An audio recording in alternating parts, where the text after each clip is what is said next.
I remember we're talking about the fact that life is not supposed to be complex, right? And just to go back to the language of my friend, life not supposed hard. So I remember this story. I don't have permission to call his name, but I remember the story like it was yesterday. So this happened in a particular space, in a particular country, an environment. So one of those days, he was embarking on a trip and he went with his brother. So for me, I was like, Baba, you and this guy go, because I know what it means for you to be able to travel in that space, in that location. It means all your documentation should be properly documented. And it wasn't cheap. It wasn't cheap in the sense that I've seen people in that environment who have lived there for decades. They are not properly documented yet. So this guy just came not long ago and is about to travel, and he traveled. So I called him. I was like, Baba Fana.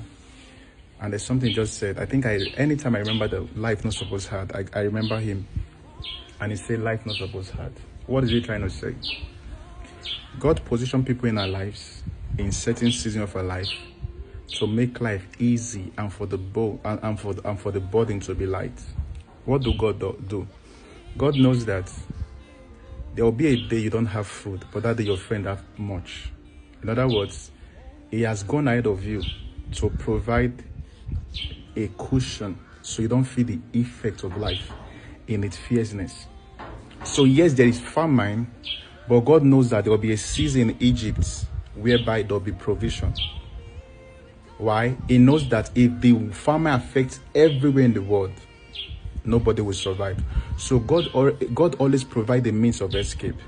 And many times He does this thing in ways that some people don't understand that they are the answer to someone else's prayer. So He said life not supposed hard. What was He trying to tell me is that as far I'm in the position to help this guy, he's not supposed to experience life in its fierceness.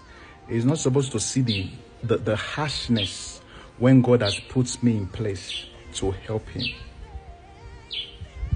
When he said that, and it has been in my head since, and I see how relatable it is, and this thing is in every part of our life.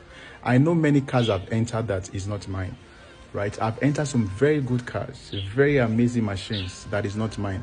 But God, if you're counting people who have had the lifts or a ride in those cars, as I'm still part of them. Why? Because God knows that you might not necessarily be the owner, but I will give you the leverage through a friend to experience the thing. You get? So it means that sometimes you are the prayer or the cushion somebody needs in certain season. Take note of that. God bless you.